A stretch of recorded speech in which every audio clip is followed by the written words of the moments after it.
Tahun 2022 ini menjadi momen recovery dan pemulihan sektor pendidikan di Kabupaten Lombok Utara secara lebih maksimal. Sejumlah inovasi dan program pembangunan bidang pendidikan telah disiapkan pemerintah daerah Lombok Utara sebagai wujud pemulihan dunia pendidikan di tengah pandemi COVID-19 yang masih melanda. Salah satu prioritas pemerintah daerah Lombok Utara melalui Dinas Pendidikan yakni meningkatkan kesejahteraan guru dan tenaga kependidikan. Dalam hal ini para guru tidak tetap dan pegawai tidak tetap atau yang disebut dengan GTT-PTT. Untuk meningkatkan pendapatan para GTT-PTT, Dinas Pendidikan melalui dana alokasi khusus atau DAK mengalokasikan dana bantuan operasional sekolah atau BOS mencapai 32 miliar rupiah. Naik sebesar 18% dari besaran BOS tahun-tahun sebelumnya yang sebesar 27 miliar. Alokasi dana BOS tersebut diperuntukkan bagi puluhan sekolah menengah pertama negeri dan puluhan sekolah swasta di bawah koordinasi Dikpora yang tersebar di 5 kecamatan se-Lombok Utara. Satu hal yang berbeda tahun ini, yakni pengelolaan dana BOS itu akan dioptimalisasi hingga sebesar 50% untuk honor atau gaji para GTT-PTT di tiap sekolah sehingga pendapatan para guru tersebut lebih besar atau setara dengan gabungan dari honor dari dana BOS dan BOSDA.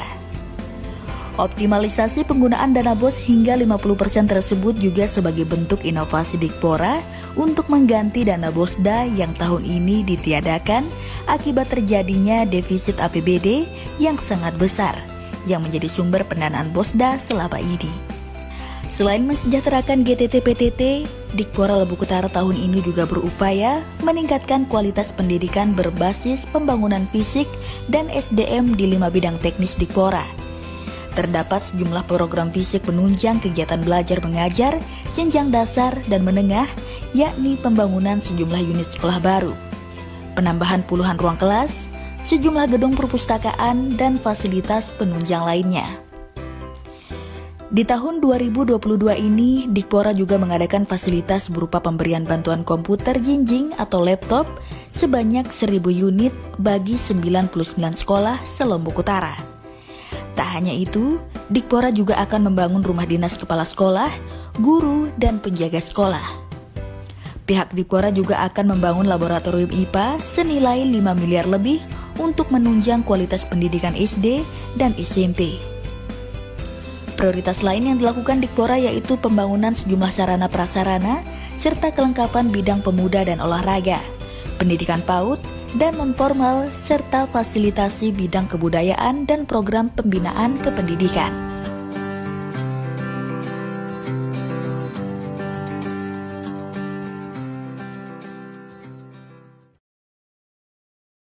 Assalamualaikum warahmatullahi wabarakatuh. Selamat pagi, apa kabar Anda pemirsa? Jumpa bersama saya Dewi Ayu Trianjani dalam acara live talk show Samales TV yang bertemakan publikasi program inovasi Dikbudpora Kabupaten Lombok Utara tahun 2022. Berbicara tentang pendidikan, memang di Lombok Utara pasca diguncang gempa 2018 silam, kemudian diterjang oleh pandemi COVID-19 memang sangat berdampak. Namun di tahun 2022 ini menjadi momen recovery bagi Pemda Lombok Utara untuk memaksimalkan setiap sektor, terutama sektor pendidikan. Nah, ini menjadi menarik untuk dibahas bagaimana inovasi, langkah inovatif Pemda Lombok Utara, terutama Dikbudpora dalam memaksimalkan sektor pendidikan, pembangunan fisik maupun non-fisik, serta mensejahterakan para guru honorer. Nah, bagaimana lebih jelasnya? Sudah hadir di tengah-tengah kita dua narasumber. Yang pertama, Kepala Dinas Pendidikan, Kebudayaan, Pemuda dan Olahraga, Bapak Adnan SPD MPD. Selamat pagi Bapak, bagaimana kabarnya? Alhamdulillah, kabar baik. Alhamdulillah. Kemudian Bapak Kepala Bidang Pendidikan Anak Usia Dini, Pendidikan Non Formal, Bapak Effendi SPD MPD. Bagaimana kabarnya Bapak? Senang sekali dapat berbincang-bincang dengan kedua narasumber kita kali ini untuk membahas lebih bagaimana pendidikan di Lombok Utara, inovasi dalam tahun 2022 ini. Pak Kadis, saya mulai dengan pertanyaan yang pertama. Ini langsung mengenai anggaran Pak Kadis. Berapa total keseluruhan anggaran yang dikelola oleh Dinas Dikbudpora pada tahun 2022 ini Pak Kadis?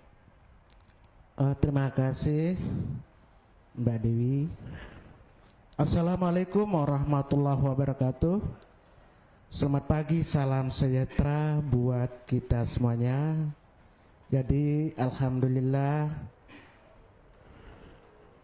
para pemerhati pendidikan yang saya hormati, pimpinan daerah dalam hal ini Bapak Bupati, Wakil Bupati yang saya hormati, Bapak Ketua DPR, kawan-kawan dari LSM, media massa yang kami hormati dan kami banggakan, teristimewa untuk masyarakat pendidikan yang ada di Kabupaten Lombok Utara tercinta ini.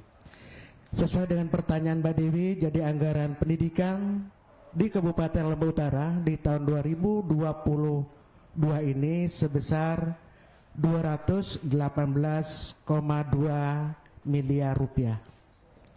Dana sebesar 218 miliar tersebut dialokasikan sesuai dengan fungsi, sesuai dengan penganggaran yang terdiri dari ada untuk gaji, ada untuk sertifikasi guru, ada untuk gaji P3K, ada untuk bantuan operasional sekolah, ada untuk bantuan operasional PAUD, ada untuk pembangunan fisik sekolah dalam hal ini DAK, ada untuk ada aspirasi dewan juga masuk dalam anggaran kami, termasuk dana DID serta pajak kendaraan, pemeliharaan kendaraan bermotor. Jadi kesimpulannya besaran gaji yang ada di OPD kami sebesar 218,3 miliar. Baik, terima kasih Pak Kadis. Dengan dana yang disebutkan tersebut, berapa persentase untuk pembangunan fisik dan pembinaan maupun pembangunan non-akademik lainnya, Pak? Terima kasih Mbak Dewi. Jadi anggaran sebesar 218 miliar itu disebarkan dengan persentase sebagai berikut. Untuk kegiatan gaji dan tunjangan lainnya sebesar 66,67 miliar. Untuk pembangunan fisik sebesar 15,4 miliar. Untuk non fisik 17,34%. Dan kegiatan penunjang lainnya sebesar 0,59%. Baik. Seperti yang kita ketahui Pak Kadis, bahwa 2018 lalu Lombok Utara diguncang oleh gempa yang sangat dahsyat dan menghancurkan seluruh sarana prasarana sekolah termasuk gedung sekolah. Nah, dalam 3 tahun terakhir ini, apakah sarana ruang belajar sudah terpenuhi atau bagaimana Pak Kadis? Terima kasih, pertanyaan yang sangat menarik dan sangat menantang untuk Kepala Dinas ini. Jadi untuk saat ini, sampai saat ini kondisi sekolah kita di Kabupaten Lombok Utara tidak bisa kami pungkir itu masih membutuhkan anggaran yang luar biasa, anggaran yang besar.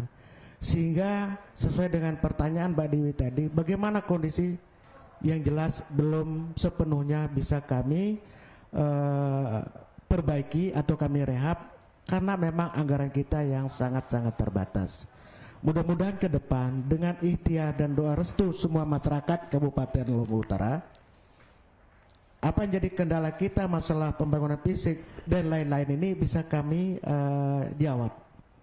Yang semaksud adalah saya bersama tentunya Bapak Bupati, Wakil Bupati, anggota Dewan juga sama-sama untuk berikhtiar untuk menjawab semua permasalahan yang sedang kita hadapi, khususnya masalah kondisi fisik sekolah kita, baik itu di tingkat SD, pendidikan anak usia dini maupun di tingkat SMP.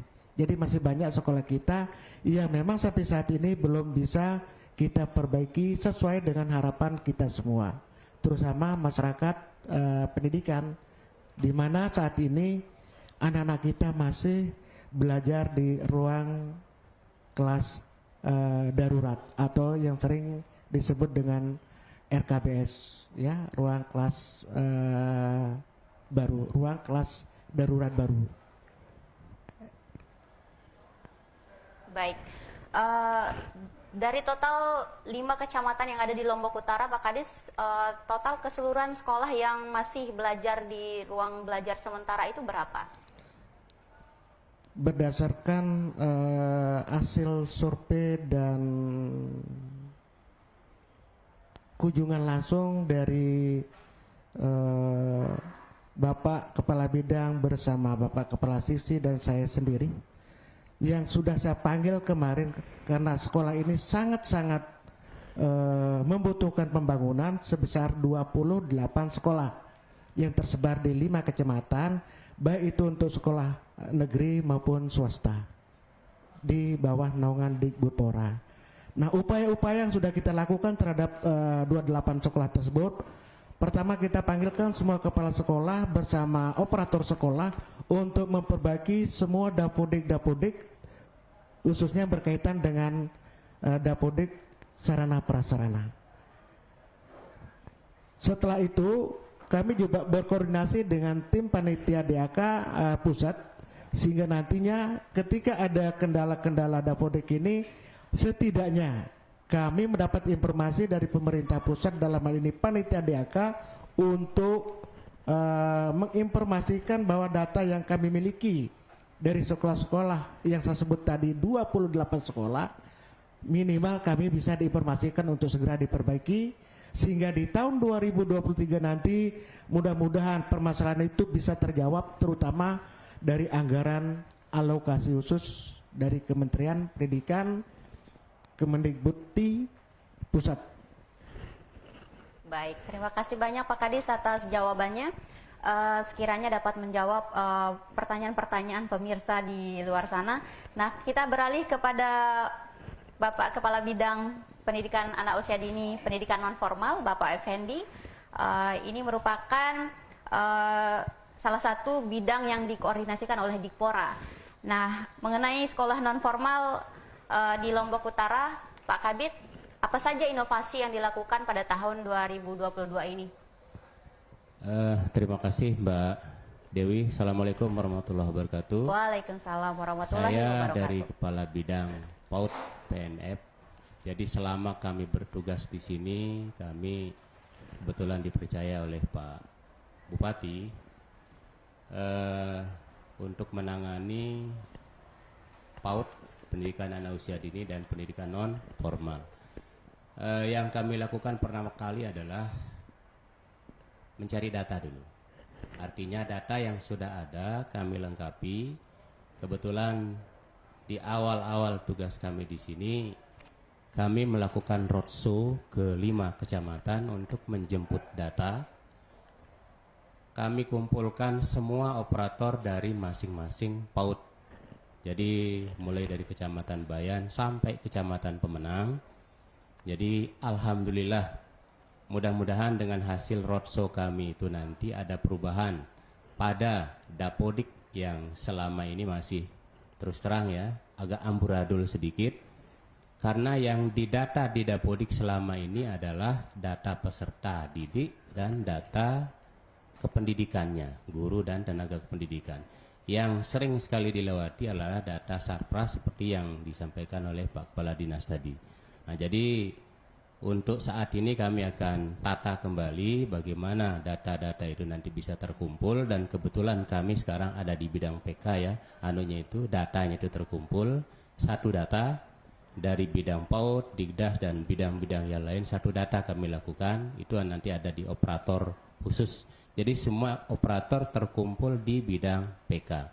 Kemudian khusus untuk pendidikan non formal PKBM, kami juga melakukan monitoring ya ke masing-masing PKBM yang luar biasa. Kenapa saya katakan luar biasa? Karena lokasi PKBM ini begitu agak rumit dan agak sulit ya. Ada sih beberapa PKBM yang ada di pinggir jalan ya. Cuma ada beberapa PKBM juga yang letaknya di bawah-bawah bukit. Jadi sampai saat ini insya Allah dengan kami memberdayakan tenaga operatornya, insya Allah data-data Dapodik itu akan terselesaikan nanti dengan baik. Demikian Mbak Dewi. Baik, terima kasih. Berarti memang butuh perjuangan ya Pak Kabid untuk mengumpulkan data-data ini? Betul sekali Mbak Dewi.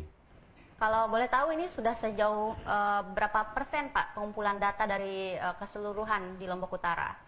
Dari data terakhir yang kami terima untuk PAUD ini kemarin hanya sekitar 23 sekolah yang masih belum terdata Dapodik dengan baik, sehingga itu nanti berdampak kepada penerimaan BOP dari masing-masing PAUD itu. Nah, jadi dalam hal ini kami langsung memanggil beberapa kepala sekolah untuk kami minta datanya supaya dia real, dan nanti akan kerjasama dengan pihak bank penyalur. Karena untuk saat ini BOP itu akan disalurkan ke masing-masing lembaga PAUD itu. Target Seperti kapan akan diselesaikan Pak Kabid? Insya Allah dalam waktu dekat, mudah-mudahan dalam bulan ini akan terselesaikan semua, sehingga semua PAUD nanti akan menerima 100% BOP-nya. Baik, terima kasih banyak Pak Kabid atas jawabannya. Saya beralih ke Pak Kadis kembali. Ini mengenai guru pegawai pemerintah dengan perjanjian kerja atau P3K Pak Kadis. Dikatakan bahwa semua pembiayaan honor atau gaji akan dibebankan ke APBN melalui DAU. Bisa dijelaskan berapa tambahan DAU yang akan diterima Lombok Utara pada tahun 2022 ini Pak Kadis? Terima kasih Mbak Dewi. Jadi pertanyaan tadi hampir semua kami mengalami kebingungan kalau boleh saya katakan. Kenapa saya katakan seperti itu? Awalnya P3K khusus guru itu memang dananya bersumber ke APBN. Seperti halnya dengan dana sertifikasi dan lain-lain. Namun fakta yang terjadi di tahun 2022 justru P3K itu sumber dananya dari DAU, dana alokasi umum dari APBD Kabupaten Lombok Utara. Sehingga yang seharusnya 15 miliar 3 itu bisa kami peruntukkan untuk hal-hal yang lain dengan sangat, dan harus kita hajatkan untuk kawan-kawan yang lulus P3K tersebut. Maksud saya adalah seharusnya tidak didanai oleh Dibutpora sebesar 15,3 miliar tersebut, sekarang lari ke P3K. Bisa dipahami maksud saya? Ya. Oke. Siap Pak Kadis. Kemudian berapa jumlah total guru P3K yang sudah direkrut tahun lalu? Apakah dengan ketersediaan guru P3K tersebut tidak ada lagi sekolah yang kekurangan guru Pak Kadis? Terima kasih Mbak Iwi.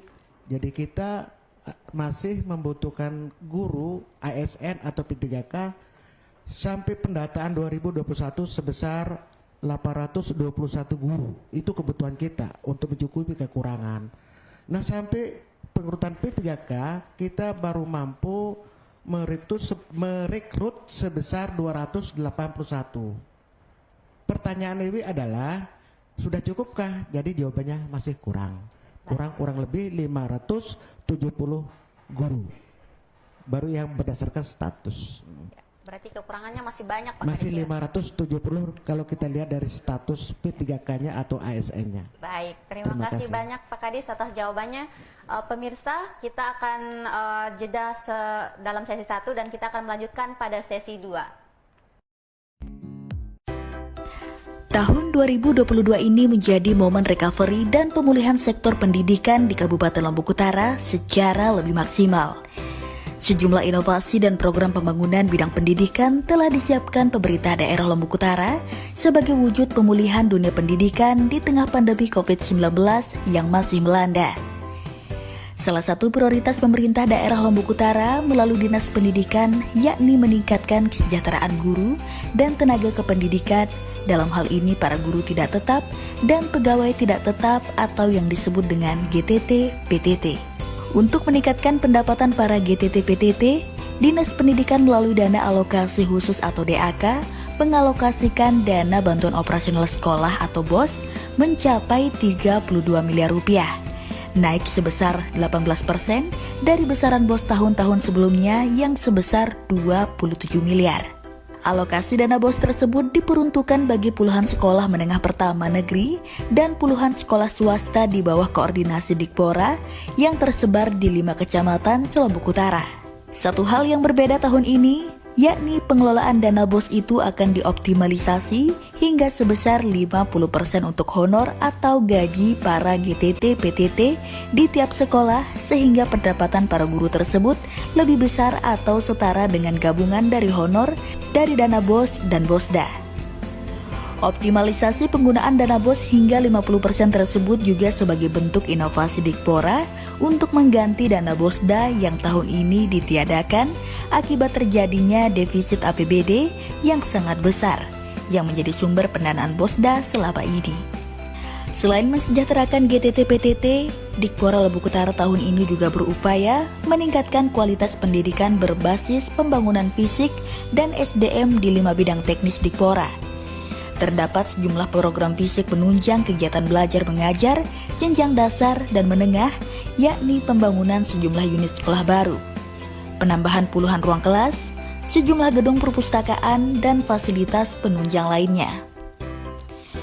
Di tahun 2022 ini, Dikpora juga mengadakan fasilitas berupa pemberian bantuan komputer jinjing atau laptop sebanyak 1.000 unit bagi 99 sekolah Selombok Utara.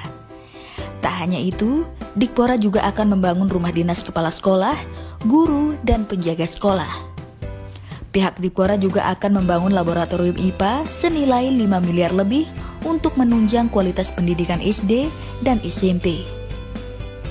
Prioritas lain yang dilakukan Dikpora yaitu pembangunan sejumlah sarana prasarana serta kelengkapan bidang pemuda dan olahraga, pendidikan PAUD dan non-formal, serta fasilitasi bidang kebudayaan dan program pembinaan kependidikan.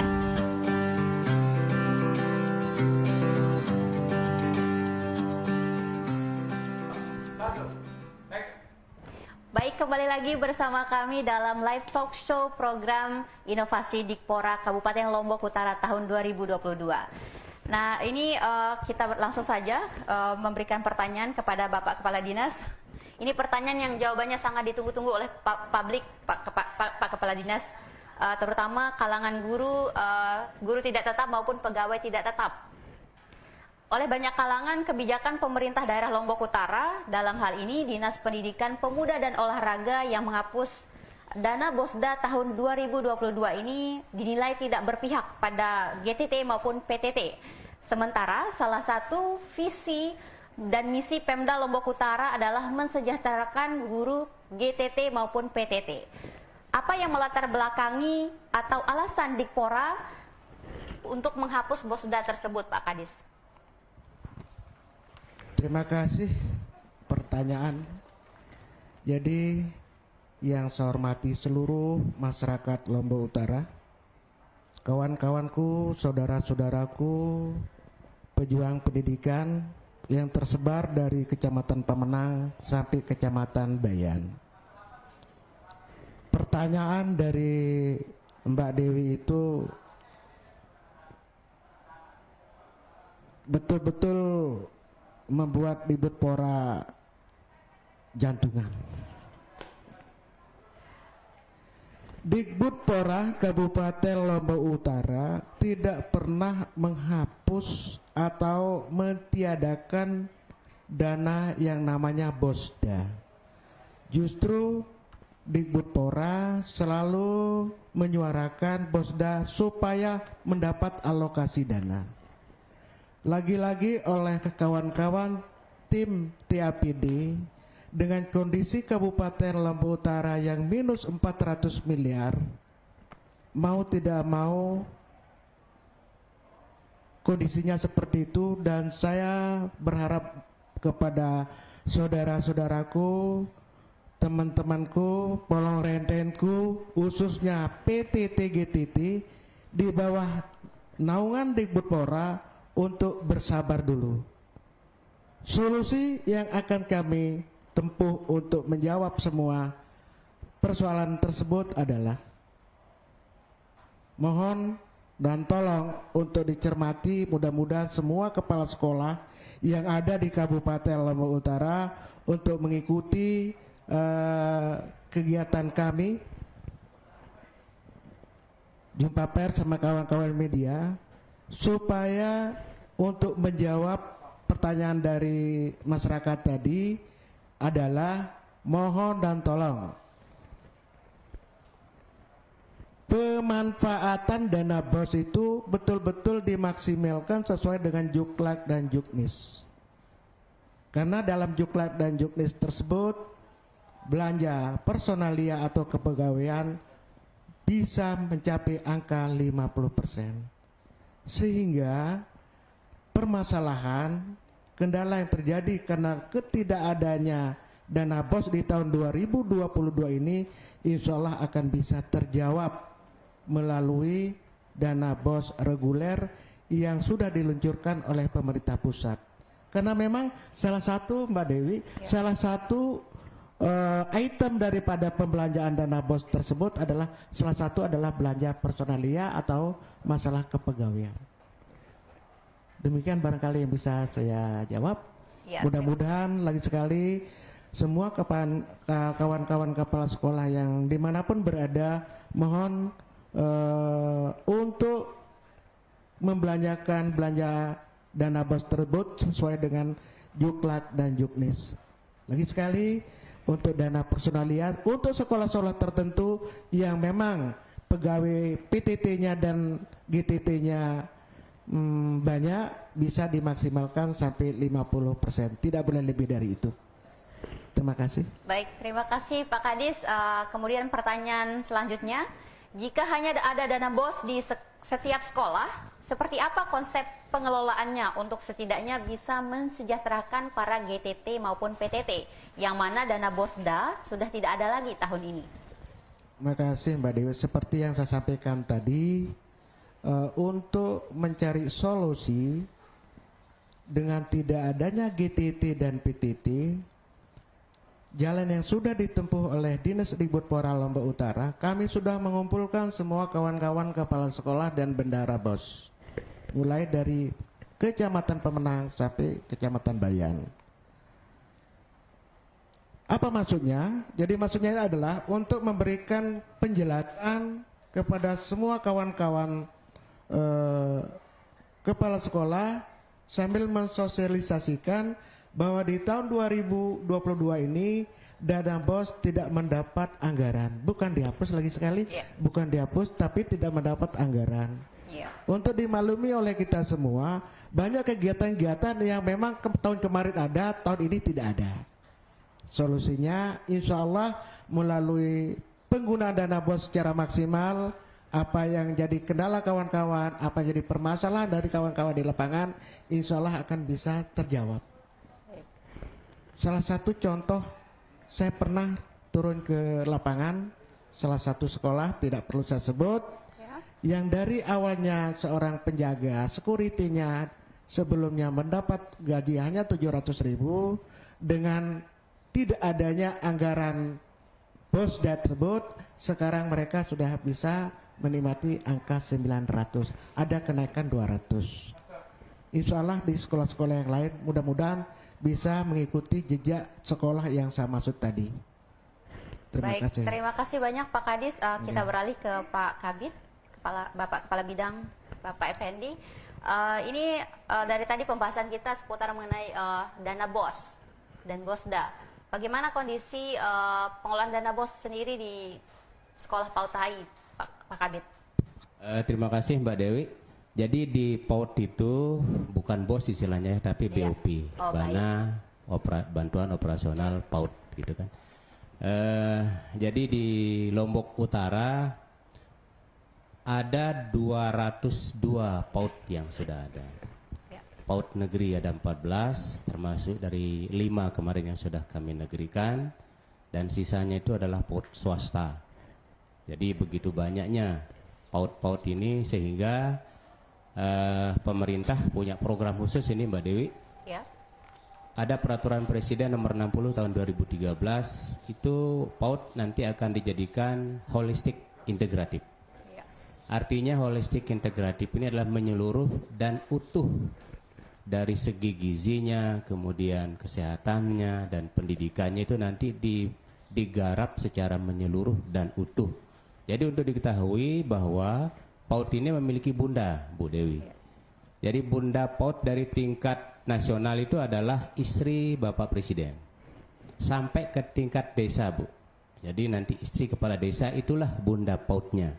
Termasuk di kabupaten kita, bunda PAUD kita adalah Ibu Bupati sendiri, Ibu Hajah Galuh Nurdiah.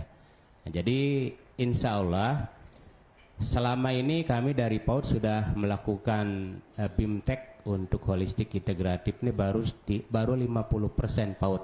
Insya Allah dalam waktu dekat kita mengadakan BIMTEK lagi sehingga nanti semua PAUD yang ada di Lombok Utara itu nanti akan menjadi PAUD yang holistik integratif. Nah, sehubungan dengan itu, karena semua pembiayaan holistik integratif ini dari dana BOP tentunya kan nanti tidak cukup karena menyeluruh dan utuh. Jadi oleh karena itu nanti mudah-mudahan nanti dari pemerintah daerah bisa mengalokasikan kembali bagaimana bentuk anggaran dari PAUD itu sehingga holistik integratif ini bisa terjangkau dengan maksimal. Seperti itu, Mbak Dewi. Baik, dari PAUD yang 50% sudah holistik integratif itu berarti 50% menjadi target ke tahun ini atau bagaimana Pak Kabid? Iya, jadi bulan insya Allah mudah-mudahan dalam bulan ini kami mengadakan BIMTEK itu untuk sekitar 50%-nya lagi sehingga bisa tergarap menjadi 100%, Mbak Dewi. Sehingga nanti ya kami merasa enjoy lah ketika kami jalan. Nah cuma nanti ya terganjal dengan tadi itu. Baik. Kalau sudah holistik integratif semua ya berarti pendanaan semua dari BOP dan minta bantuan lah dari Pemda untuk bagaimana pendanaan selanjutnya untuk tambahan lah bahasa kasarnya seperti itu. Sementara untuk memperoleh BOP sendiri harus mencari data yang sampai ke pelosok-pelosok itu ya betul, Pak Kabid betul, ya? Mbak Dewi, itu harus kita betul-betul berdayakan para operator ini karena sampai saat ini seperti yang saya katakan tadi hanya peserta didik dan gurunya saja yang didata, sementara data sarprasnya yang belum, sehingga yang PAUD yang kamar mandinya tidak ada, PAUD yang gedungnya rusak berat dan rusak sedang itu kemarin tidak terdata, sehingga tidak tergapar di Dapodik. Akhirnya dana DAK untuk PAUD terbatas jadinya karena keterbatasan data tadi itu.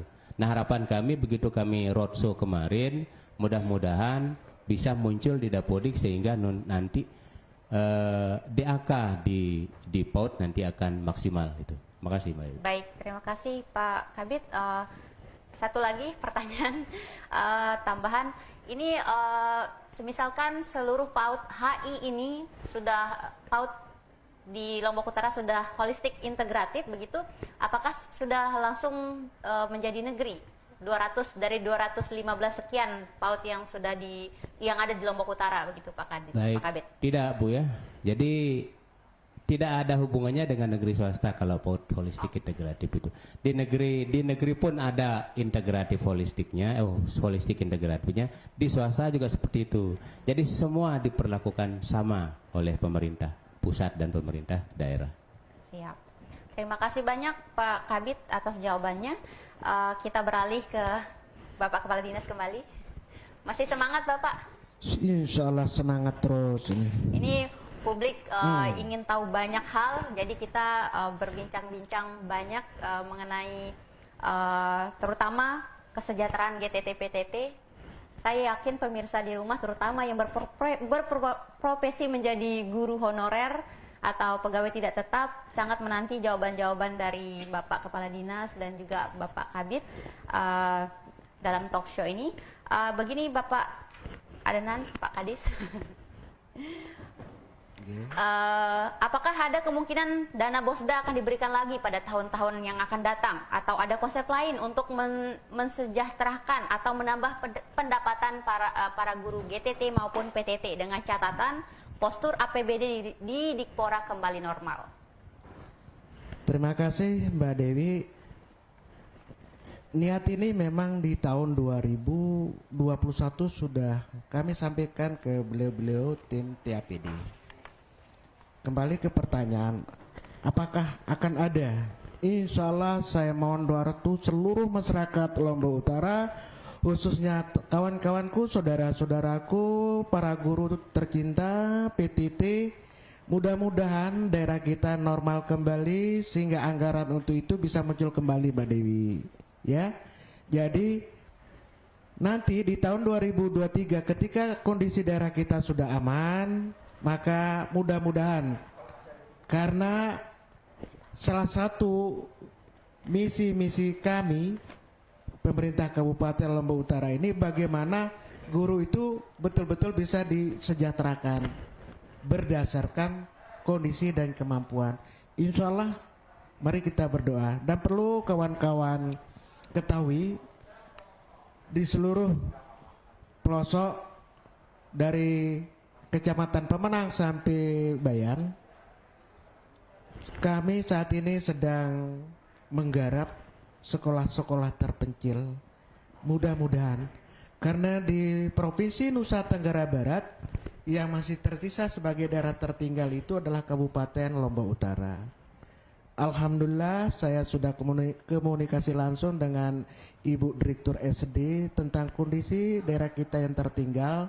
Saya mengambil alih lagi, mengambil alih artinya bertanya, kemana hak-hak guru-guru kami yang mengajar di daerah terpencil?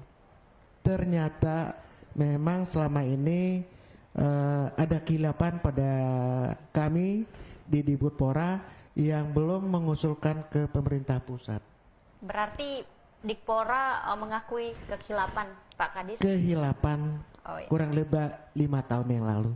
Jadi atas nama pribadi, atas nama lembaga pun saya mohon maaf, terutama saudara-saudaraku yang ada di daerah-daerah terpencil. Jadi ada beberapa daerah terpencil yang sedang kami perjuangkan. Mohon doa, mudah-mudahan 2023 nanti hak untuk tunjangan khusus itu bisa kita peroleh lagi seperti beberapa tahun yang silam. Karena dulu ada 48 sekolah yang memperoleh status sebagai daerah terpencil, tapi di tahun 2021-22 ini kosong, tidak ada satupun sekolah kita yang dikategori sebagai sekolah terpencil. Mudah-mudahan dari kawan-kawan di kementerian juga mendengar suara kami dari Lombok Utara. Mohon Bapak Ibu yang kami hormati, terutama dari Dirjen PAUD, pendidikan dasar, SMP dan pendidikan menengah, mudah-mudahan keluhan kami ini khususnya untuk sekolah-sekolah kami yang termasuk dalam kategori daerah terpencil mendapat perhatian yang signifikan. Karena itu Mbak Dewi, duitnya anggarannya memang dari pusat, bukan dari kami, bukan dari kita di Kabupaten Lombok Utara. Nih, kalau boleh izin lagi satu, yang kedua berkaitan dengan anggaran 2023 pun tidak jemu-jemu kami berikhtiar, dan mudah-mudahan usulan kami baik secara online maupun yang non online kami sudah upayakan. Mudah-mudahan di AK 2023 ada perubahan secara signifikan. Ini harapan kami, sehingga kendala-kendala, permasalahan-permasalahan yang kita terima bersama di sekolah bisa kami atasi sedikit demi sedikit. Terima kasih Mbak Iwi. Baik, terima kasih atas jawabannya Pak Kadis. Kita beralih ke bidang kepemudaan dan olahraga. Di sini Lombok Utara telah berhasil mencetak beberapa atlet berprestasi di tingkat nasional bahkan internasional. Apa bentuk dukungan kebijakan dan program pembinaan dini oleh Pemda, KLU melalui Dikpora tentunya?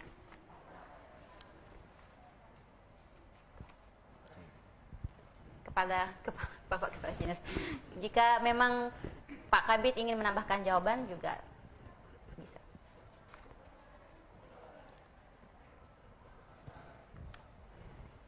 Terima kasih Mbak Iwi, karena Pak Kabid saya lagi ada acara lain yang lebih penting, jadi insya Allah saya akan jawab. Ya. Jadi upaya-upaya yang dilakukan oleh bidang pemuda dan olahraga lingkup Dinas Dikbudpora untuk meningkatkan prestasi anak-anak kita. Pertama, kami sudah mengadakan pendataan data tentang kelompok-kelompok pemuda, data tentang lapangan-lapangan yang ada di masing-masing kecamatan. Ya. Dan dari data tersebut kami telah juga berikhtiar untuk bagaimana masing-masing kecamatan memiliki gor mini. Dan alhamdulillah 1 minggu yang lalu kami sudah komunikasi langsung bersama salah seorang staf Kemenpora yang secara kebetulan datang ke Lombok, dan proposalnya kami sudah selesaikan dan langsung ditandatangani oleh Bapak Bupati. Mudah-mudahan, lagi-lagi mudah-mudahan ikhtiar yang kita usahakan di bidang pemuda ini bisa menjawab keinginan dan harapan daripada masyarakat kita Lombok Utara, khususnya masyarakat pemuda. Ya. Karena hampir semua kecamatan lapangan olahraga daripada anak-anak kita ini belum maksimal sesuai dengan yang kita harapkan bersama. Terima kasih. Jadi itu upaya yang dilakukan oleh Dinas Dibutpora Lombok Utara di bidang pemuda dan olahraganya. Berkaitan dengan prestasi, jadi prestasi yang sudah diraih oleh beliau-beliau itu, pejuang-pejuang Lombok Utara ini, mudah-mudahan nanti akan lahir lagi Zohri dan siapa satu? Sudirman. Mudah-mudahan kedepannya akan lahir lagi. Yang jelas atas nama pribadi, atas nama pemerintah Lombok Utara merasa kagum dan bangga atas prestasi yang diukir, bisa membawa nama Lombok Utara di ajang internasional, terutama saudara lalu Zohri. Terima kasih. Baik, terima kasih. Ini pertanyaan terakhir, Pak Kadis. Lombok Utara ini kan kerap disebut sebagai laboratorium budaya, saking banyaknya dan budaya adat istiadat kita. Seharusnya kita memiliki museum budaya yang bisa diakses dengan mudah. Bagaimana pandangan Pak Kadis mengenai hal ini? Terima kasih Mbak Dewi dan seluruh masyarakat Lombok Utara yang saya cintai. Alhamdulillah baru-baru ini kita sudah memiliki perda tentang nilai-nilai pelestarian budaya. Alhamdulillah sekolah budaya pun satu-satunya hanya di Lombok Utara aja yang ada. Jadi tidak salah kalau Lombok Utara disebut sebagai laboratorium budaya. Baik. Atas nama pemerintah daerah dalam hal ini di Gudpora, kedepannya sesuai dengan visi misi kami akan ada budaya masuk sekolah. Kenapa ini terjadi? Supaya dari awal, dari dini anak-anak kita betul-betul cintai terhadap budayanya. Ya. Bagaimana di Bayan, bagaimana di Tanjung. Seperti itu ya. Jadi alhamdulillah kami juga sangat konsen, dan hari ini pun kepala bidang kami Bapak Sukiman yang berkaitan dengan kebudayaan sedang melaksanakan tugas dinas yang berkaitan dengan hal tersebut. Jadi kesimpulannya di sekolah kami ke depan mudah-mudahan akan ada yang namanya budayawan masuk sekolah. Baik, terima Terima kasih. kasih. Pemirsa Samalas TV, demikianlah seluruh rangkaian acara talk show kita bersama Bapak Kepala Dinas Pendidikan, Kebudayaan, Pemuda dan Olahraga Kabupaten Lombok Utara, Bapak Adenan SPD MPD, dan juga Bapak Kepala Bidang Pendidikan Anak Usia Dini PNF, Bapak Effendi SPD MPD, yang sudah memaparkan sejumlah program, inovasi, serta jawaban-jawaban atas pertanyaan-pertanyaan pemirsa di luar sana. Nah, sebagai penutup, saya persilakan kepada Bapak Kepala Dinas dan Bapak Kabid untuk menyampaikan closing statement. Terima kasih Mbak Iwi. Assalamualaikum warahmatullahi wabarakatuh. Seluruh masyarakat Lombok Utara yang saya banggakan, saya cintai, khususnya kawan-kawan guru, pemerhati pendidikan, kawan-kawan LSM, kawan-kawan media massa. Saya sangat bangga, saya sangat berterima kasih dengan apa yang terjadi, apa yang kita lakukan pada pagi ini. Untuk mengakhiri semua ini, atas nama pemerintah daerah, mohon doa restu kepada seluruh masyarakat Lombok Utara berikan kami masukan, berikan kami kritikan dalam mengelola pendidikan Kabupaten Lombok Utara ini dengan cara yang baik sesuai dengan kesantunan masyarakat Lombok Utara. Kapanpun dan dimanapun, mohon doa. Mari kita bangun pendidikan Lombok Utara ini secara bergotong royong, secara bersama-sama. Demikian barangkali yang bisa saya sampaikan. Lagi sekali, masih banyak yang belum bisa kami perbuat sebagai kepala dinas. Mohon maaf kepada seluruh masyarakat Lombok Utara. Mohon maaf kepada pemerintah, dalam ini Bapak Bupati, Wakil Bupati, Ketua DPR bersama seluruh anggotanya. Ini yang bisa saya persembahkan dalam dunia pendidikan. Lagi sekali, masih banyak yang kurang, dan insya Allah kami akan kejar kekurangan-kekurangan tersebut. Atas perhatian semua kita, saya ucapkan terima kasih dan penghargaan yang setinggi-tingginya. Sekian, Assalamualaikum warahmatullahi wabarakatuh. Waalaikumsalam warahmatullahi wabarakatuh. Selamat pagi, salam sejahtera buat kita semuanya. Waalaikumsalam warahmatullahi wabarakatuh. Demikianlah acara talk show kita hari ini.